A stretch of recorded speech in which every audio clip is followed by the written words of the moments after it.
बंधन अवश्य निर्मित होता है, किंतु कार्य का बंधन निर्मित नहीं होता पार्थ। तुम्हें कर्म और कार्य के बीच क्या भेद है, ये जानना आवश्यक है। सभी कर्म कार्य, किंतु सभी कार्य कर्म नहीं। कर्म उस कार्य को कहते हैं जिसके साथ फल की आशा जुड़ी। मनुष्य जब भी सुख की, संपत्ति, प्रशंसा की आशा रखकर कोई कार्य करता है तो वो उस कार्य के फल से बंध जाता है। जब किसी कर्म को फल की आशा से किया जाए तो उसे सकाम कर्म योग कहते हैं, और जब किसी कर्म को बिना किसी फल की आशा से किया जाए तो उसे निष्काम कर्म योग कहते हैं। इसी कारण से उसे बार बार जन्म लेना पड़ता है। वास्तव में मनुष्य को कोई कर्म नहीं बांधता, कर्म से जुड़ी आशाएं उसे बांधती।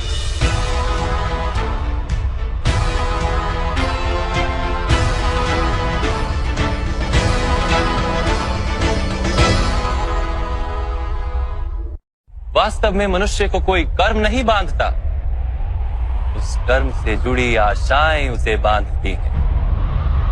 वो कैसे माधव?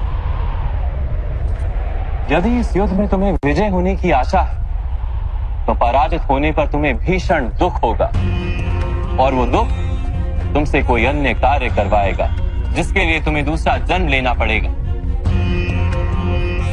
और यदि तुम विजयी हुए तो तुम्हारा अहंकार बढ़ेगा, और वो अहंकार तुम्हें विश्व विजय के लिए प्रेरित करेगा, तुमसे हत्याएं करवाएगा और उसका पाप तुम्हें बांधेगा। विचार करो, यदि तुम्हें इस युद्ध में ना विजय का मोह और ना पराजय का भय, तो इस युद्ध के अंत में तुम्हें सुख प्राप्त होगा या दुख प्राप्त होगा? ना सुख माधव, ना ही दुख। अर्थात तुम्हारा सुख, दुख, हताशा, निराशा, अहंकार युद्ध के कारण नहीं है। युद्ध के साथ तुमने जो आशाएं बांधी हुई हैं उसके कारण है। क्या ये सत्य नहीं है पार्थ?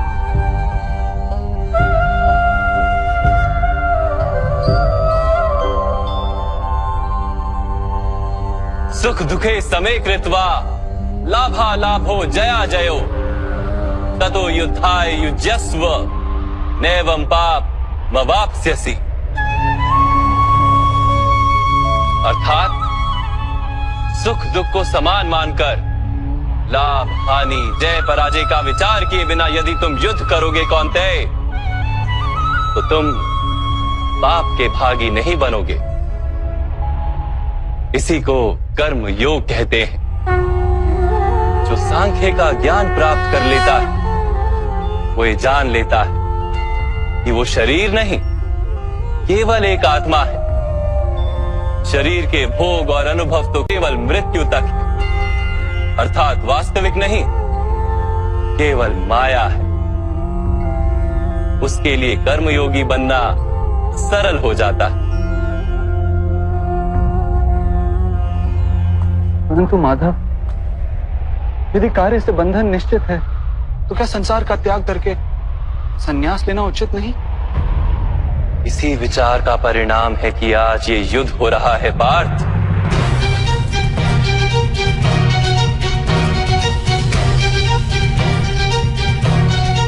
विचार करो, जब सत्व गुण से भरे धर्म को जानने वाले लोग कर्मों का त्याग करते हैं, तब अधर्म से भरे लोग भी संसार को चलाते हैं।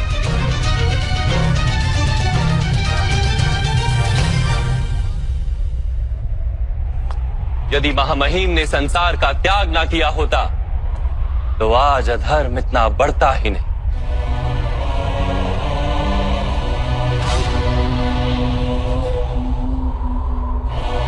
और तुम्हारे पिता ने यदि संन्यास ना लिया होता तो आज भ्राता युधिष्ठिर सुख से राज कर रहे होते।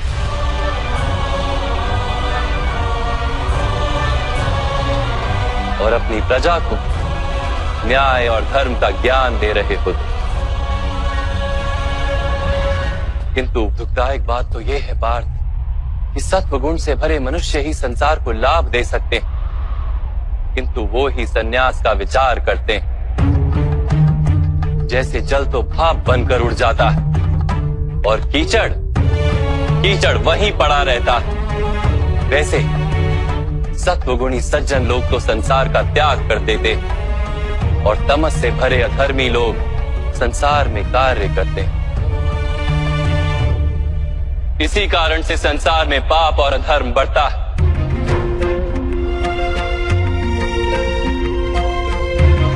किंतु कर्मयोग इस विचित्र स्थिति से सारे संसार का रक्षण करता है। कर्मयोगी फल की आशा का त्याग करता है, किंतु कर्मों का त्याग नहीं करता। वो इसी संसार में रहता है, सन्यासी की भांति सारे कार्य करता है, किंतु उनमें लिप्त नहीं होता। कर्मयोगी अपनी संतानों से, स्वजनों से, अपनी प्रजा से कोई अपेक्षा या आशा नहीं रखता। स्वयं उसे संन्यास का लाभ होता, किंतु समाज को संसारी की भांति लाभ देता। मनुष्य अपनी संतानों के सुख के लिए श्रम करता है माधव। अपनी संतान से सुख की अपेक्षा कैसे न रखे? मनुष्य अपनी संतानों के लिए जो भी करता है वो व्यापार है या प्रेम पार? प्रेम माधव। तो फिर अपने कार्यों के प्रति फल की इच्छा क्यों पार?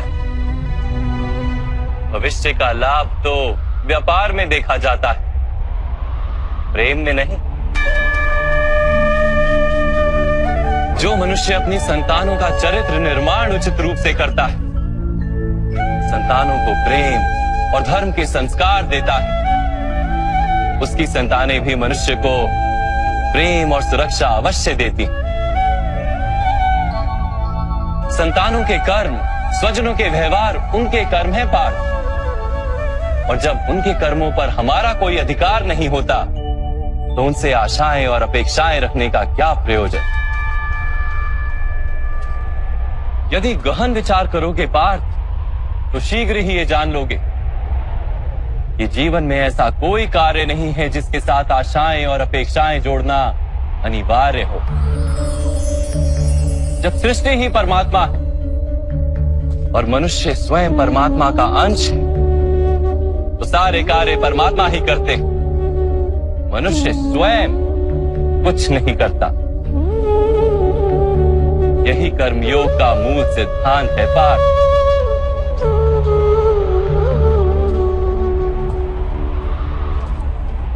तुम्हें भी कर्मयोगी बनकर ये युद्ध करना आवश्यक है पार्थ। त्रिगुणिया विश्या वेदा निस्त्रिगुण्यो भवार्जुना निर्द्वंद्वो नित्यस्तत्वस्थो निर्योग क्षेम आत्मवान। 3 गुणों का त्याग करके निर्गुण बन जाओ पार्थ। इस द्वंद्व से मुक्त हो जाओ। सदा सत्व अर्थात परमात्मा में बुद्धि लगाकर कर्तव्य का वहन करते रहो। कुछ प्राप्त करने की इच्छा और कुछ प्राप्त किए हुए का रक्षण करने का विचार त्याग दो पार्थ और अपनी आत्मा को स्वतंत्र कर।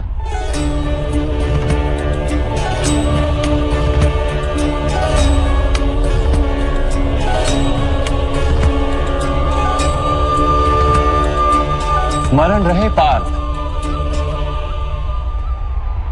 कर्मण्यवाधिकारस्ते मा फलेषु कदाचन मा कर्म फल हेतुर्भू मा ते संगोस्त्व कर्मणि। तुम्हारा अधिकार तो केवल कर्म करने का है, फल तो ईश्वर के हाथ में। इसलिए न कर्म से भागना उचित है और ना ही कर्म के फल की आशा रखना उचित है।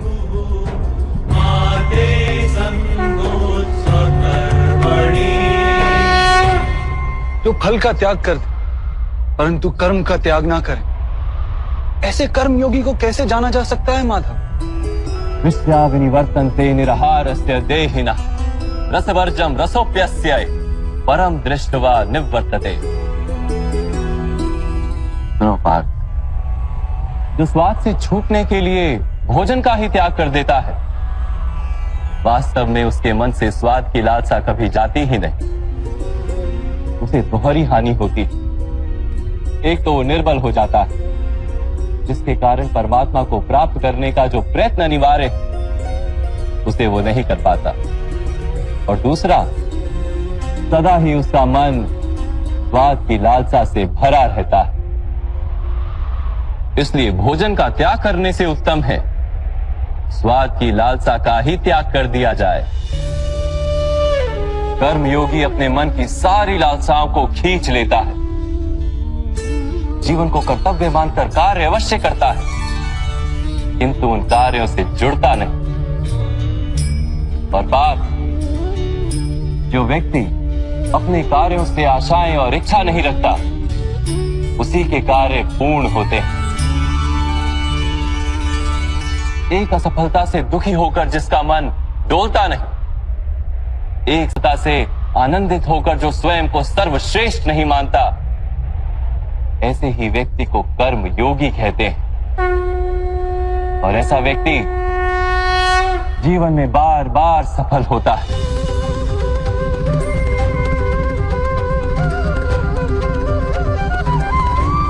ध्यायतो विषयान पुंसः संगस्तेषु पजायते, संगात संजायते कामा, कामात् क्रोधोऽभिजायते, क्रोधात् भवति सम्मोहः, सम्मोहात् स्मृति विभ्रमः, स्मृति भ्रंशात् बुद्धिनाशो, बुद्धिनाशात् प्रणश्यति। फल की आशा से कामना प्रकट होती है, और कामना का तो स्वभाव है असंतुष्ट रहना। असंतोष से क्रोध उत्पन्न होता है, और क्रोध से मोह जन्मता है। मोह के कारण व्यक्ति आचार और व्यवहार का ज्ञान ही भूल जाता है। ज्ञान के जाने से बुद्धि चली जाती है, अनुचित प्रकार के कार्य होने लगते हैं, और समाज ऐसे व्यक्ति का शत्रु बन जाता है। और अंत में ऐसे मनुष्य पूर्णतः पतन हो जाता है।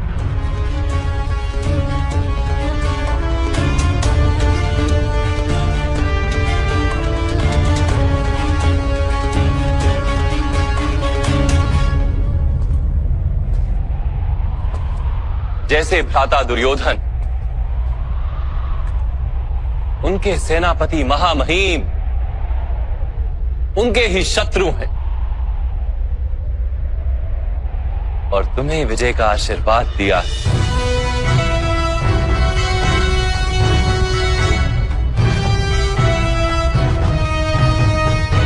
पार्थ, कर्मयोग ब्रह्म विद्या का दूसरा चरण है। परमात्मा में अपनी बुद्धि स्थिर करो, स्वयं को आत्मा जानो, मिथ्या बंधनों से मुक्त हो जाओ।